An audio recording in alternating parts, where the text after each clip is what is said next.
Focus कर लेते हैं HCL टेक के नंबर्स पर। ओवरऑल मिक्स रहे नंबर्स, एज रेवेन्यू थोड़े से एस्टिमेट से लोअर है, लेकिन margins are above street estimates. Revenue guidance cut जरूर आया है, लेकिन डील विंस इस क्वार्टर में काफी स्ट्रांग रही है। क्विकली बता दूं, revenue is up 1.4%, dollar revenue 0.8% ऊपर आया है, और हम quarter on quarter consolidated base पर ये नंबर्स देख रहे हैं। एबिट 10.8% बढ़कर आया, margin as I said 18.4%, estimate से बेहतर यहाँ पर। पैट 8.4% ऊपर आया है। ओवरऑल नंबर्स पर और आगे किस तरीके का आउटलुक है, मैंने कहा जैसे कि न्यू बुकिंग्स ऑफ $4 बिलियन दिखी है इस क्वार्टर में, which is at an all time high. Stand out mega deal की वजह से ऑफ कोर्स ये हुआ है, और आगे किस तरीके के ट्रेंड्स रहेंगे ये जानने के लिए चलते हैं कंपनी के CFO मिस्टर प्रतीक अग्रवाल हमारे साथ शो में जुड़ रहे हैं फ्रॉम HCL टेक। सर बहुत बहुत स्वागत है। पहले तो सर नंबर्स पर हम बात कर लेते हैं। कांस्टेंट करेंसी रेवेन्यू ग्रोथ 1% बढ़ा है सर, जो कि स्ट्रीट एस्टिमेट से कम रहा। इसके क्या कारण रहे और आगे आउटलुक कांस्टेंट करेंसी रेवेन्यू को लेकर क्या है? Thank you Swati. सो सबसे पहले जो हमारी रिवाइज्ड गाइडेंस है 4 से 5% organic growth in the services business, उसके लिए जो आस्क रेट बनता है that is 2.6% to 3.8% in each of the Q3 and Q4. So that we are very confident of, right? And those numbers 2.6 to 3.8% are very solid quarter on quarter sequential growth numbers in any environment, and definitely in the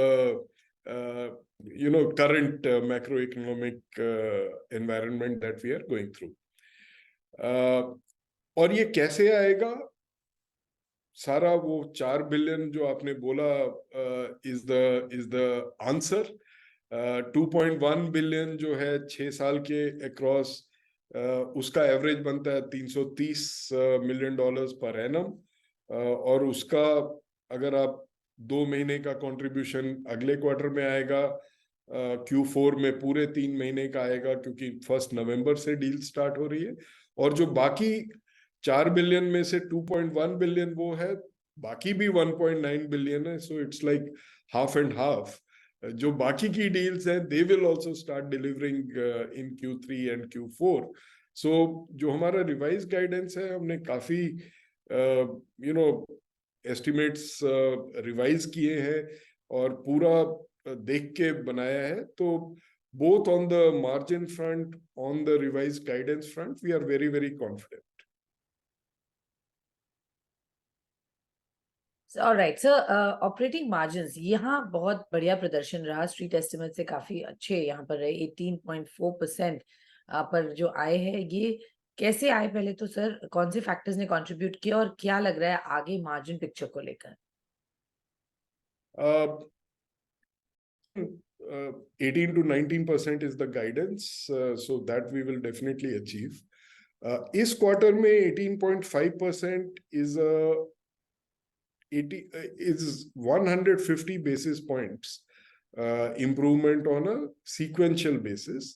Even last year के मुकाबले देखें तो 18% की जगह 18.5 है, तो 50 basis points बढ़ के आया है।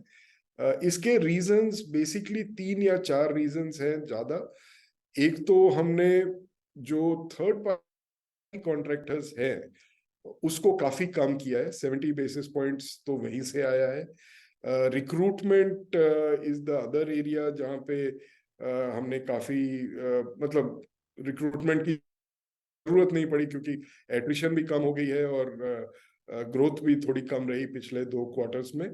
और तीसरा, हमने ट्रैवल एक्सपेंसेस को काफी कंट्रोल में लेके आए हैं, और बाकी और सभी लाइन आइटम्स में थोड़ा थोड़ा हमने ओवरहेड SG&A भी कम किया गया है। So margin has been a superlative performance in this quarter, and going forward Q3 में हमारा सीजनल पीक आएगा सॉफ्टवेयर बिजनेस में भी, तो margins will be good even in the next quarter, will be better. तो आप मेंटेन करेंगे जो आपने बताया।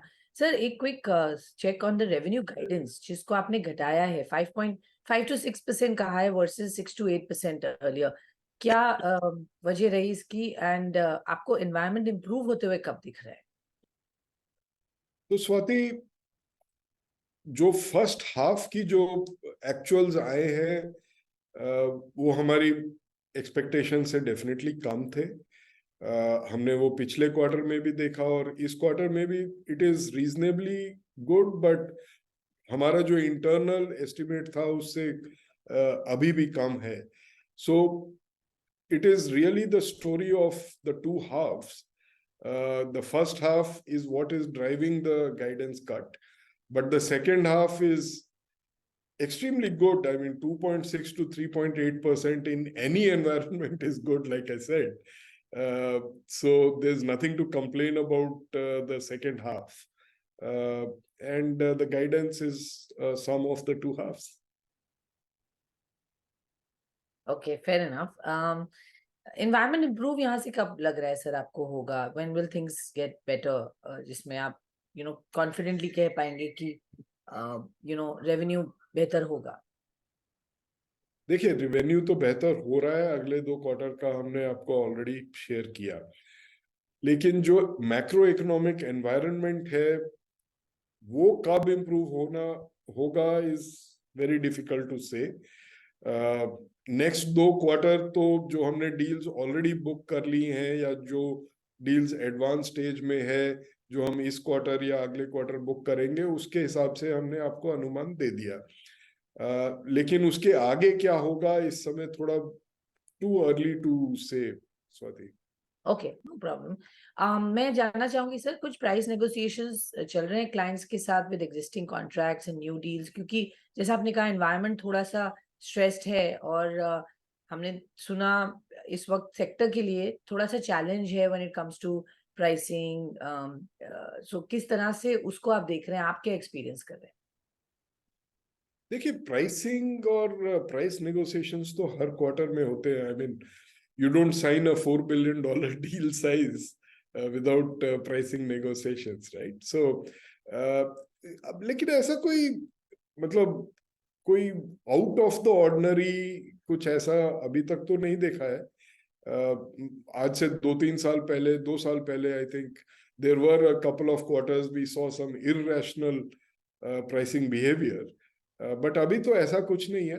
Deals are stable pricing, I would say. Okay, stable pricing.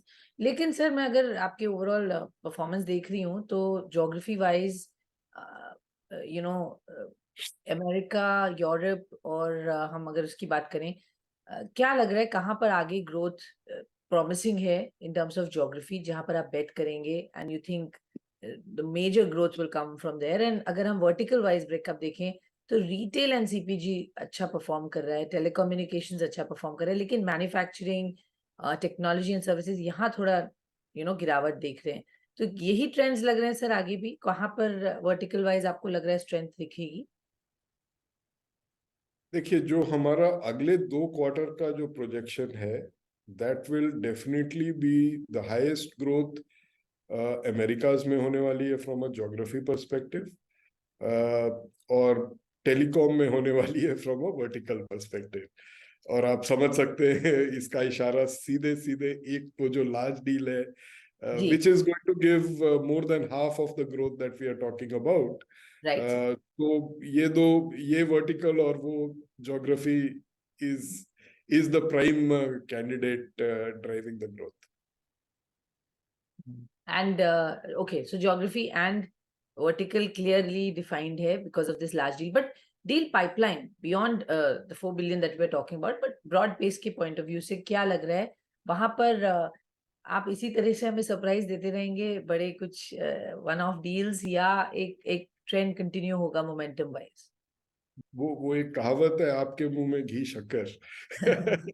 So I would definitely hope and wish for that, but अभी देखिए, deals are across the spectrum. As our business is largely Americas and Europe is the significant part, and of course the rest of the world is there on top. तो ज्यादातर बड़ी deals जो होती हैं वो America's और Europe में सबसे ज्यादा होती है, that is across the verticals. अभी एक deal sort of tilted the balance a little towards telecom, but across the verticals we have good deals which we are working on. Okay, finally sir hiring trends पर मैं जानना चाहूंगी। Of course हमने देखा है for the sector overall industry में हमने headcount कम होते हुए देख रहे हैं। किस तरह से आगे ट्रेंड्स दिख रहे हैं नेट हेडकाउंट एडिशन के पॉइंट ऑफ व्यू से? हायरिंग टारगेट क्या है पूरे साल का सर, वो क्या लग रहा है? हमारा headcount growth will definitely happen in Q3 and in Q4, simply because हमारा जो first half was the slower growth half, लेकिन 2.6 to 3.8% की ग्रोथ बिना हेडकाउंट के नहीं आ सकती। So next 2 quarters are going to be good headcount growth also. Any numbers sir that you would like to share with us?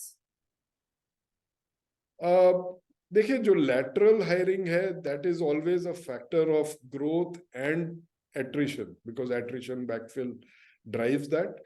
So I don't want to give you a, मैं freshers की बात करता हूँ। इस quarter भी हमने 3,600 कुछ लोगों को freshers को हायर किया है। पहले 2 क्वार्टर मिला के मेरे ख्याल से 5,000 से ज्यादा ऑलरेडी हम फ्रेशर्स ले चुके हैं, और सेकेंड हाफ में भी 5,000 के करीब लेंगे। So total target for the year is 10,000 people fresh from colleges and campuses. तो इतना मैं आपको बता सकता हूँ, lateral will be on top. Okay, fair enough sir. बहुत बहुत धन्यवाद आपका हमसे जुड़ने के लिए, बताने के लिए नंबर्स कैसे रहे और आगे क्या है outlook. Thank you very much.